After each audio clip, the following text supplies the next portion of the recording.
May mga tao na kapag galit, sumisigaw, hindi mapakali, umiiyak, nagwawala, o naghahanap ng kausap. Pero may isang klase ng tao na kakaiba, yung nananahimik. Walang salita, walang reaksyon, tahimik lang pero ramdam mong may bagyo sa loob. At sa video na to, aalamin natin kung bakit may mga taong mas pinipiling manahimik kapag galit. At sa dulo ng video, magbibigay ako ng ilang paraan kung paano mas maintindihan at makitungo sa ganitong klase ng tao. Sa unang tingin, akala mo walang pakialam ang taong nananahimik. Akala mo hindi siya nasasaktan, hindi siya naaapektuhan, o baka naman ini-ignore ka lang niya. Pero ang totoo, ang pananahimik ay isa sa pinakakomplikado at pinakamalalim na reaksyon ng isang tao kapag emosyonal. Hindi ito kawalan ng emosyon. Kadalasan, sobra-sobra ang nararamdaman nila kaya mas pinipili nilang huwag magsalita. Para sa kanila, ang salita ay parang kutsilyong madaling makasakit, at ang galit ay parang apoy na mabilis kumalat.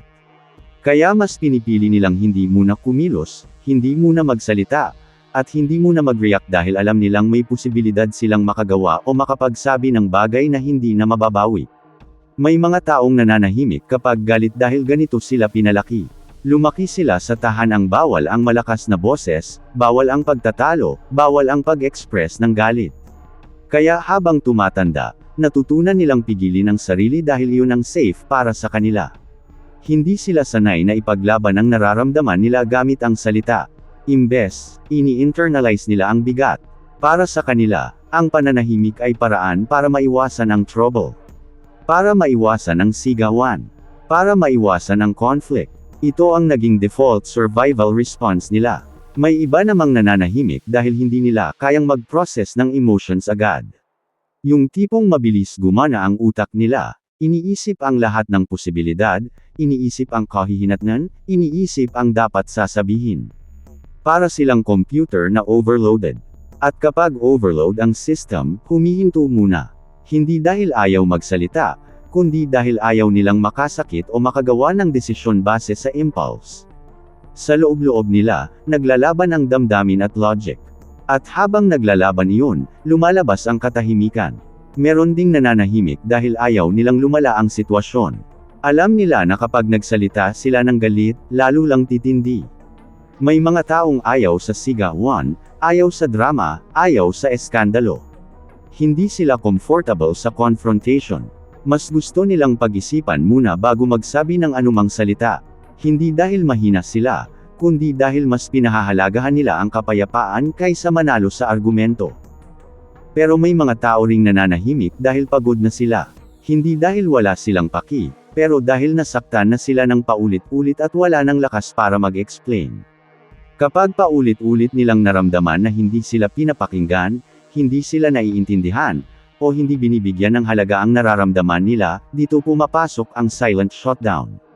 Hindi ito attitude. Hindi ito childish. Ito ay defense mechanism ng isang taong nauubos at unti-unting sumusuko sa pakikipaglaban. At meron ding klase ng pananahimik na ginagamit para i-regulate ang sarili. Yung tipong kilala nila ang sarili nila kapag galit.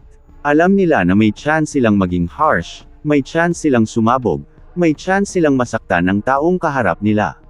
Kaya mas pinipili nilang lumayo muna, huminga, at hayaan munang humuupa ang emosyon. Hindi sila takot magsalita, takot silang mawalan ng control. Pero eto ang mahalagang tandaan, ang pananahimik ng isang taong galit ay hindi palaging kapantay ng paglayo, coldness, o emotional distance.